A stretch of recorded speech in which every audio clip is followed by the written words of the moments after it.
What is up, my beautiful human beings? It's your girl Cassidy. Welcome back to my channel. I am doing a get ready with me talk through video. I have my coffee that I warmed up for no reason because while setting up it got cold again. I need one of those mugs that like warm up your coffee for you. Oh, that would be a dream. I'm gonna get ready with you guys on camera. I have a few pictures to take and I really want to play with the new Urban Decay Naked Honey palette. This packaging, it's beautiful. And I figured while getting ready, I would just talk to you guys about basically how I got started on social media and on YouTube. I feel like this is a topic that a lot of people talk about, and I feel like you guys that are watching already have a pretty good idea of like how to get started, just because I feel like so many people talk about it now. But I just wanted to go through my personal journey. I got a DM the other day of one of my followers. She asked me like 5 different questions about like how I got started. So I told her I would make a video on it. And here I am doing that. So I'm just gonna go ahead and get started on doing my makeup and then we can talk about it. So pull up your coffee. I'm gonna be doing my makeup. I'm not really gonna be like mentioning like product names too much throughout this video. I'm just gonna be talking about my journey here on YouTube and Instagram. All right, so now bringing it back like way back 8 years ago was when I really started watching like beauty YouTube videos. When I found out about YouTube, I actually remember, oh my god, this is such a crazy memory. I remember when I was in middle school, I must have been in like 8th grade. I was in 8th grade, yes. Back then I would only watch like music on there. Like they didn't really have much on YouTube.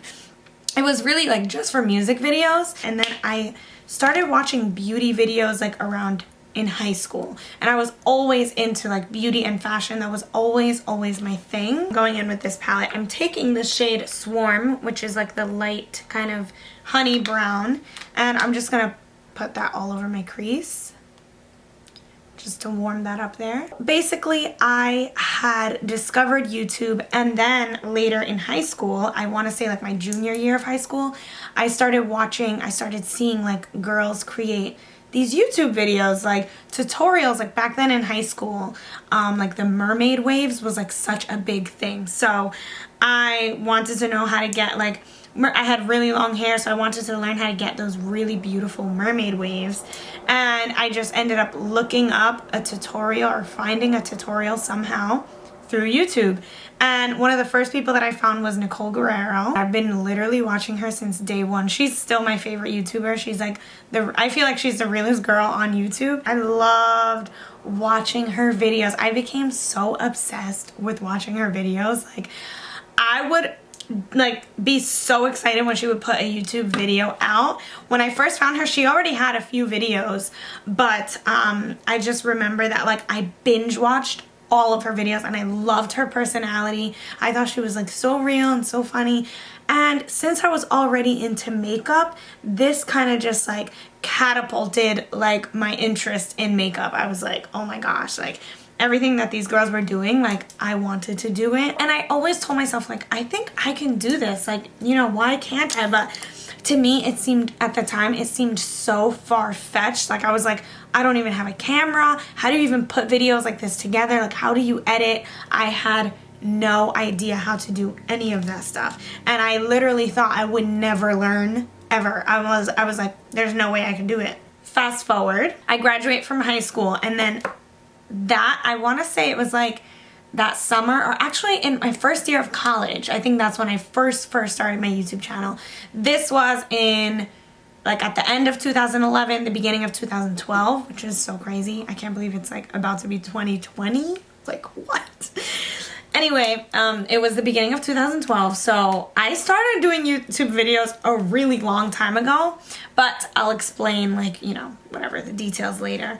I had this little silver digital camera, and I took a stack of books and I just like piled it on top of my dresser, and I literally stacked the camera on there, and that's how I filmed my first YouTube video. I remember my vision, my creative vision at that time was I wanted to do a video that showed like my style. So I did something that showed like 3 different outfits that I would wear, 3 different like hair looks that I would wear, and like I think like my everyday like makeup look, or like the typical makeup that I used to wear. And I really loved doing the YouTube videos. Like it was so fun for me, but I also, at the time, I didn't know that you could make money off of it. Like it was just something that I thought I was doing for fun, until I started seeing like, you know, these other YouTubers, like these girls that were bigger at the time, like Nicole Guerrero, Michelle Phan. I realized like these girls have to be making like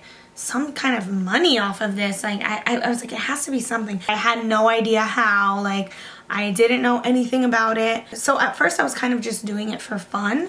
But then I realized quickly, very quickly, that people are making money off of doing this, and I was like, oh, hold up. Like, this is during the time that I was like in college, but I wasn't doing that well in school, because college and school in general was just never really for me. Like I never really like excelled in school so much. I kind of just did what I needed to do to get by, because everyone was telling me that I needed to have an education and I needed to go to school, so that was just what I did. But I quickly realized like this whole school thing is not really working out, sis. I would say this was a really confusing time, like around the time when I started my YouTube channel, and you know, deciding whether I'm gonna stay in college or not. It was definitely really confusing, and I think I went through like a slight depression, because I was so unsure of what I was doing, and I didn't know. I just didn't know. Like I was just so confused at that time. With all of that said, I was making all these decisions, and like I was doing YouTube, but I will say I was never super consistent with my channel. So I just put the dark brown color called Sting in my crease. So yeah, this was, I would say, just like a really confusing, transformational time in my life.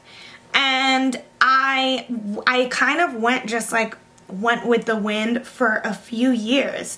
I decided not to go to school anymore, and then I was just working like a receptionist job while kind of trying to do YouTube, but not really like sticking to it, not really like pushing myself as much as I could have been. This was when I started to become a makeup artist. I started really learning how to apply makeup on other people. I was slowly building up my kit, and I was doing that on the side. I had a receptionist job. I was doing makeup and like sporadically posting YouTube videos. And then I just got to this point where like I still loved doing makeup on other people, and you know, I continued to do that for a while, but I realized after some time like I really have to take this YouTube thing seriously, because I saw how successful people were becoming. I saw that people were starting businesses, people were taking their lives to new levels just off of YouTube. And that was something that I was like, oh, I have to quit playing. Like I really have to dedicate myself. Fast forward of me kind of like being really like sporadic with videos and just almost never posting, maybe like once a month, but still doing makeup on like Instagram, because Instagram came out a little while after. I just decided like this is it. Like I'm gonna stick to this. I'm gonna do this, and I'm gonna really like take it seriously and dedicate myself fully. So that's what I decided to do. And I would say that was like at the beginning of 2017. I remember like it was kind of like the holiday season, and I told my boyfriend at the time that I really wanted to take this seriously, and we had this whole talk, and he really motivated me to start. That was when I really started to take it seriously, the beginning of 2017. And I was posting on Instagram like twice a day, posting on YouTube a lot more. Like I just became so indulged and consistent with everything that I was doing, and that is basically what helped me grow. I had no idea like almost like what I was getting myself into, really. I was just like, I'm just gonna do this and hopefully it turns out good. And my parents were like, what the hell? Like, what is going on? What are you doing? Like, we don't get this, until they started seeing how successful like other people had become on YouTube.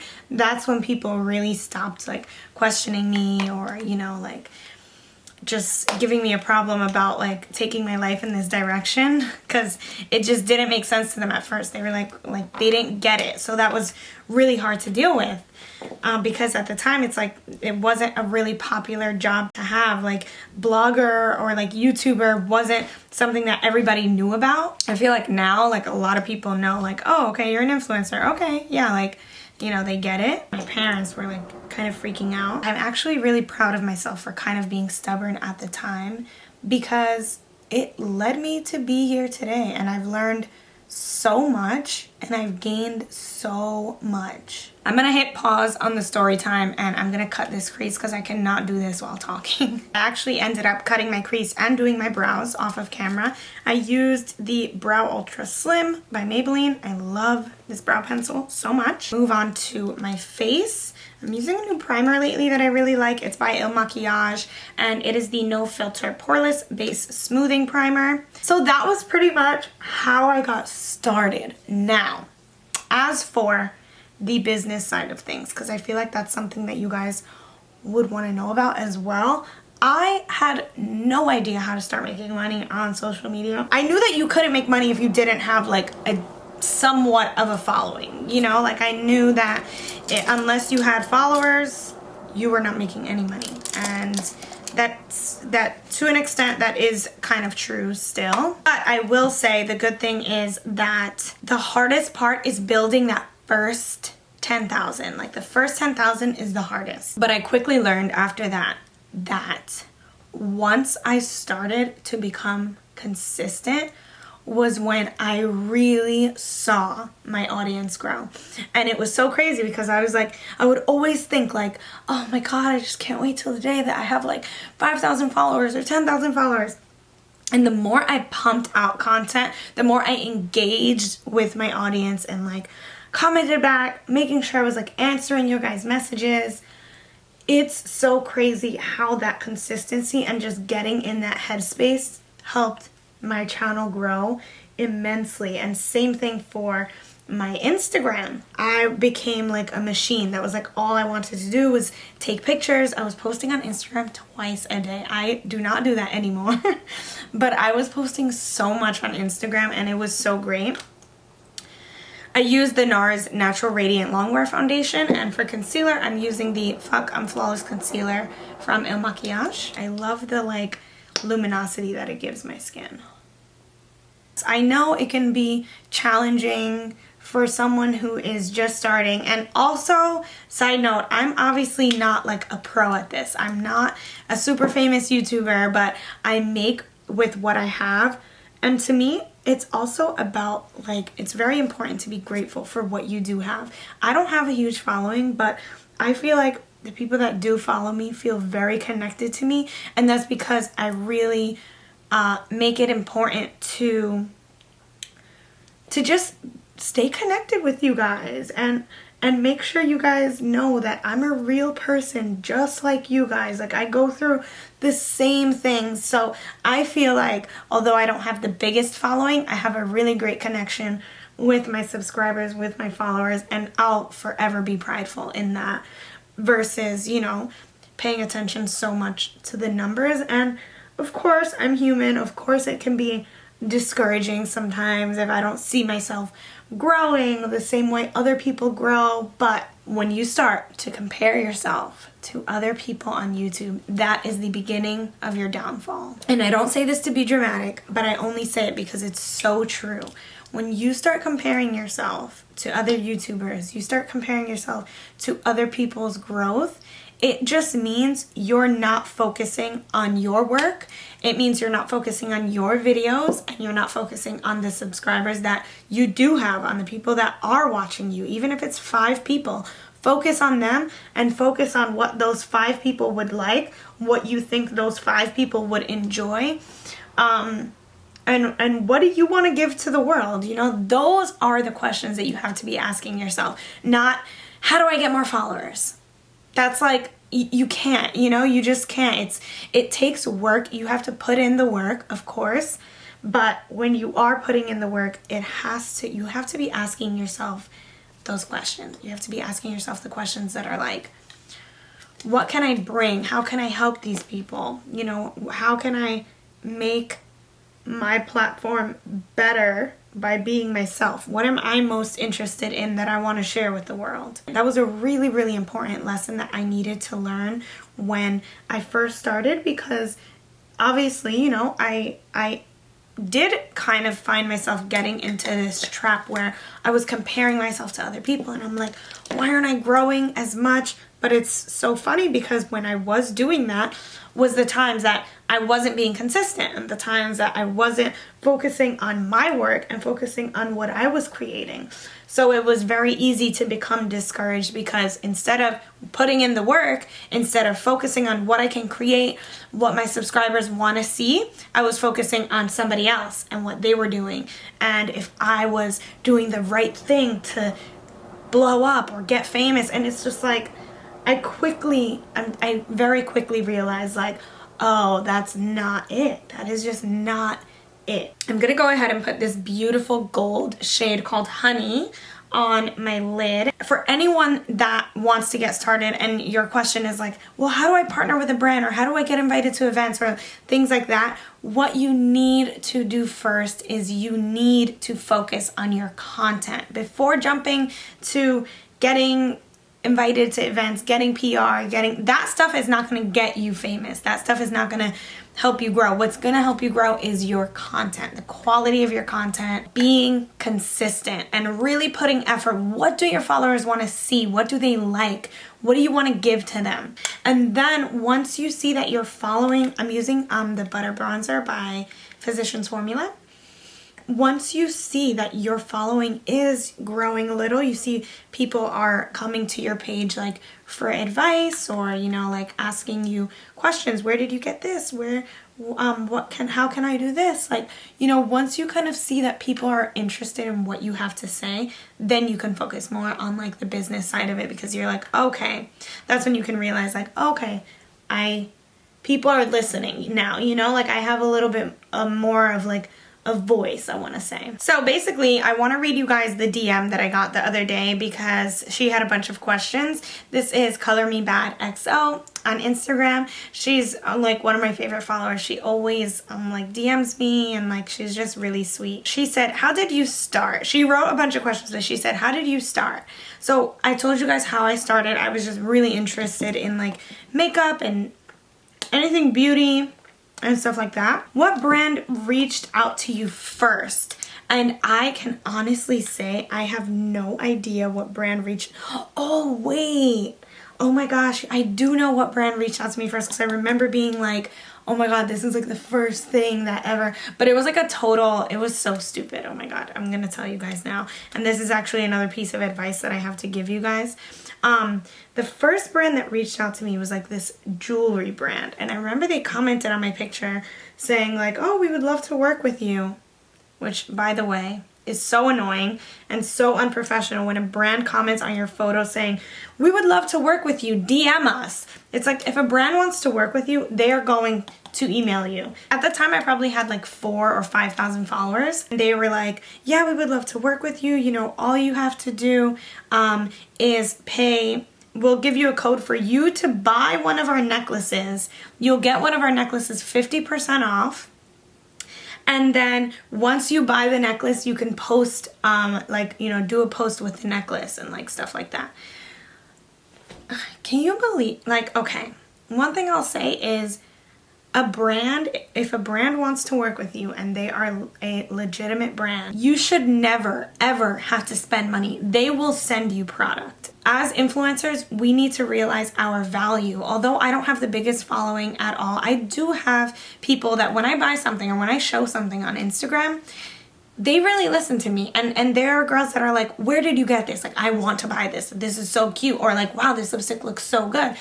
So basically, what I'm saying is that having a following shows that you have some type of value to bring to a brand. We are the ones that have the audience. The brand wants to get their product exposed to our audience, so our audience will possibly buy their stuff. So if I have to go out of my way to purchase your stuff, to purchase something that you want me to promote to my audience, like, it's just, in the business side of things, it's just like shady and it's off when a brand wants you to buy something in order to post it for them. Like, it just doesn't make sense. But I did it and I was actually really excited. I was like, oh my God, this is like the first time like I get to get a necklace 50% off, which was pretty cool. Like, I was just so down to like work with someone. And yes, she said, how did I feel? So that was how I felt. I was actually really excited. I did find it a little weird that they wanted me to buy the necklace. I was like, well, if they want me to post it, shouldn't they send it to me? But I was just like, whatever, I guess this is a chance at a like sponsored post type of thing. So I was like excited. But I would say there are hundreds of videos like this on Instagram. So watch a bunch of different ones. This is just what worked for me. This is where I'm at. Again, I'm not the biggest YouTuber by any means at all. But, you know, I have my little family here that I love so much on YouTube, and I feel like we're very connected, and I am forever grateful for that. And I always hope that that comes across to you guys. So yeah, you guys, that is pretty much it for this video. This is the look. I am digging this. This palette is amazing. Absolutely amazing. I just want to say thank you guys so much for watching and listening to me rant and ramble. I love talking about stuff like this because I feel like it gives you guys insight on my life, and not just my life, but how I kind of have made these things happen for myself. So I'm always down to share things like that. If there was anything that I left out, throw it down in the comments and I'll be happy to start the conversation there as well. But for now, I want to thank you guys so much for watching this video. Please don't forget to subscribe to my channel because you know how much it means to me from the bottom of my heart. I love you guys so, so much, and I'll see you in my next video. Bye!